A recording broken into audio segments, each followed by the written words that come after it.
ইয়া মাল্লা তাদুররুহুজ যুনুব, আয় আল্লাহ গুনায় যার ক্ষতি সাধিত হয় না, ওয়ালা তানকুসুহুল মাগফিরা, ক্ষমা করলে যার ভান্ডার থেকে কমে না, আমুতু ফরিদা ওয়াহিদা, ও মালিক আল্লাহ চেয়ে দেখো না একাকী এক জঙ্গলে আমি মরতেছি, ওয়া আনতা কুলতা আনতাল গফুরুর রহিম, আর মালিক তুমি বলতেছো তুমি আল্লাহ গফুরুর রহিম, তুমি বলতেছো তুমি আল্লাহ গফুরুর রহিম।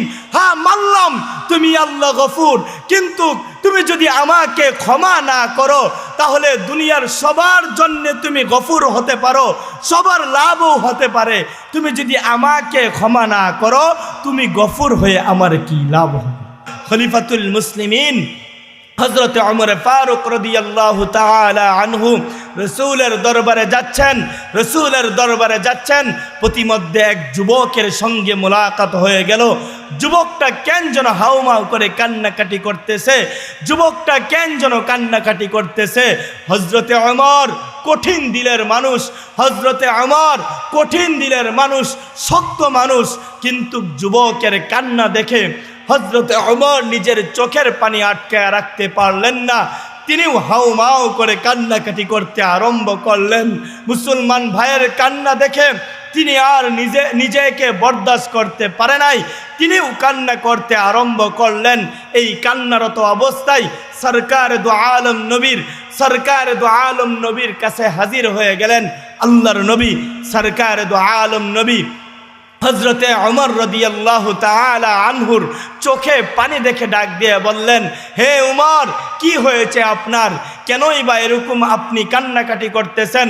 হযরতে ওমর ডাক দিয়া বলে, ইয়া রাসূলুল্লাহ, ইয়া হাবিবাল্লাহ, আমি যখন আপনার দরবারে আসতেছিলাম প্রতিমধ্যে এক যুবককে আমি দেখলাম। যুবকটা কেন যেন হাউমাউ করে কান্নাকাটি করতেছিল। ইয়া রাসূলুল্লাহ, ওই যুবকের কান্না এত তীব্র কান্না, ইয়া রাসূলুল্লাহ, ইয়া হাবিবাল্লাহ, ওই যুবকের কান্না দেখে আমি আর আমার নিজেকে নিয়ন্ত্রণ করতে পারি নাই। ওই যুবকের কান্না দেখে আমি নিজেও কান্নাকাটি করতে আরম্ভ করেছি। আল্লাহর হাবিব রাহমাতুল লিল আলামিন ডাক দিয়ে বললেন, হে উমর যান, আপনি সাথে করে ওই যুবককে আমার দরবারে নিয়ে আসেন। যুবককে রসুলের দরবারে নিয়ে আসা হইল। রাসূলুল্লাহ সাল্লাল্লাহু আলাইহি ওয়াসাল্লাম যুবককে ডাক দিয়ে বললেন, হে যুবক কি হয়েছে তোমার, কেন এরকম হাউমাউ করে তুমি কান্নাকাটি করতেছো? আল্লাহর নবী সরকার দু আলম নবী যখন এই কথা বললেন, যুবকের কান্নার মাত্রা আরো বেড়ে গেল। যুবক আরো বেশি কান্নাকাটি করতে আরম্ভ করলেন। আল্লাহর নবীকে সম্বোধন করে যুবক ডাক দিয়া বলে, ইয়া রাসূলুল্লাহ, ইয়া হাবিবাল্লাহ, এই দুনিয়াতে আমার মতো অপরাধী আর কেউ নাই। আল্লাহর নবী সরকার দু আলম নবী যুবকের এই কথা শুনে যুবককে ডাক দিয়ে বলল, হে যুবক কি এমন অপরাধ করেছ যে তোমার চেয়ে বড় অপরাধ আর কেউ নেই? এবার যুবক দুইটা চোখের পানি ছেড়ে দিয়া কয়, ইয়া রাসূলুল্লাহ, ইয়া হাবিবাল্লাহ, আমি একজন পেশাদার কাফনের চোর। রাত্র যখন গভীর হয়ে যায় আমি মানুষের কবরগুলো থেকে কাফনের কাপড় চুরি করে আমি ওই কাপড় বিক্রি করি, আমি ওই টাকা দিয়ে আমি আমার পরিবার চালাই। গত রাত যখন আমি শুনতে পেলাম নতুন একটা মহিলা কবরস্থ করা হয়েছে, কবরস্থানে হাজির হয়ে গেলাম। ইয়া রাসূলুল্লাহ, ইয়া হাবিবাল্লাহ, যখন আমি কবরটা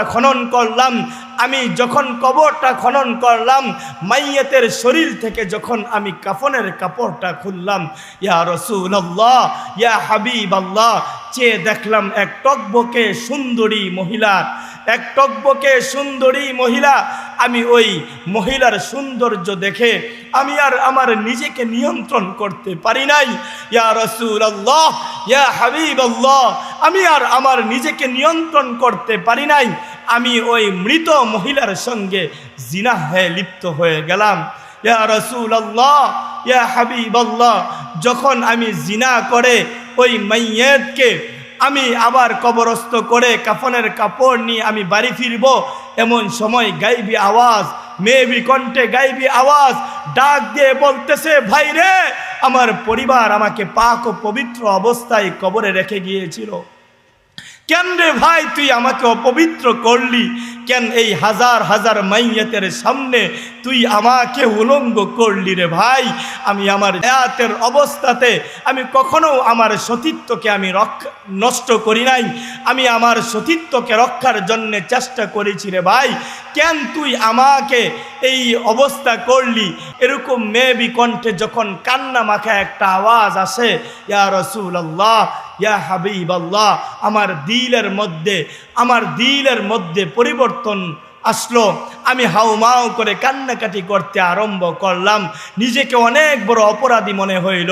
আল্লাহর নবী সরকারে দো আলম নবী যুবকের মুখ থেকে যখন এই কথা শুনলেন, সরকারে দো আলম নবী লম্বা একটা নিঃশ্বাস নিয়ে ডাক দিয়ে বলে, হ্যাঁ যুবক, তুই তো আসলেই অনেক বড় অপরাধ করে ফেলেছিস। আসলেই তোর অপরাধ তো অনেক বড়। রহমাতুল্লিল আলামিন নবীর মুখে এই কথা শোনা মাত্রই যুবক আর নিজেকে নিয়ন্ত্রণ করতে পারে নাই।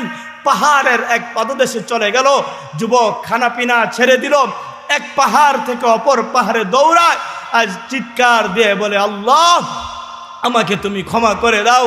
আয় আল্লাহ, তুমি যদি আমাকে ক্ষমা না করো, মালিক আমি কার কাছে যাব? আমার মতো অপরাধী তো কেউ নাই গো আল্লাহ। আমি তো অনেক বড় অপরাধ করে ফেলেছি। কিতাবের মধ্যে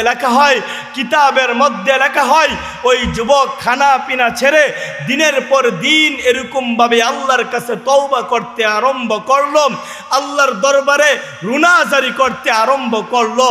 আল্লাহ পাক রব্বুল আলামিনের দিলের মধ্যে ওই যুবকের তওবা পছন্দ হয়ে গেল। আল্লাহ পাক ওই যুবকের জবান থেকে কিছু সুন্দর বাক্য বের করে দিলেন। সেই বাক্যটা কি? যুবক এক পর্যায়ে আল্লাহকে ডাক দিয়ে বলতেছে, ইয়া মাল্লা তাদুররুহুজ যুনুব, আয় আল্লাহ, গুনায় যার ক্ষতি সাধিত হয় না, বলা তানকুসুহুল মাগফিরা, ক্ষমা করলে যার ভান্ডার থেকে কমে না, আমুতু ফরিদা ওয়াহিদা, ও মালিক আল্লাহ, চেয়ে দেখো না একাকী এক জঙ্গলে আমি মরতেছি। ওয়া আনতা কুলতা আনতাল গফুরুর রহিম, আর মালিক তুমি বলতেছো তুমি আল্লাহ গফুরুর রহিম, তুমি বলতেছো তুমি আল্লাহ গফুরুর রহিম। হ্যাঁ মানলাম তুমি আল্লাহ গফুর, কিন্তু তুমি যদি আমাকে ক্ষমা না করো তাহলে দুনিয়ার সবার জন্য তুমি গফুর হতে পারো, সবার লাভও হতে পারে। তুমি যদি আমাকে ক্ষমা না করো, তুমি গফুর হয়ে আমার কি লাভ হবে? আল্লাহ পাক রব্বুল আলামিনের কাছে এই কথাগুলো এত মজা লাগলো, এত ভালো লাগলো। আল্লাহ পাক রব্বুল আলামিন হযরতে জিবরাইল আমিনকে ডাক দিয়ে বললেন, হে জিবরাইল, যাও যাও আমার হাবিবকে গিয়ে সালাম জানাও। হযরতে জিবরাইল আমিন আল্লাহ পাক রব্বুল আলামিনের পয়গম্বর, আল্লাহ পাক রব্বুল আলামিনের সবচেয়ে প্রিয় রাসূল সরকারে দো আলম নবীকে সালাম জানাইলেন। আসসালাতু আসসালামু আলাইকা ইয়া রাসূলুল্লাহ, আসসালাতু আসসালামু আলাইকা ইয়া হাবিবাল্লাহ। হে আল্লাহর রাসূল, আল্লাহ পাক আপনাকে সালাম পাঠাইছেন এবং আল্লাহ পাক ওই অপরাধী যুবকের ব্যাপারে সুসংবাদ শোনায়া দিতে বলছেন। সেই সুসংবাদ হলো আল্লাহ পাক ওই যুবকের জিন্দেগীর সমস্ত গুনাহগুলো ক্ষমা করে দিয়েছেন।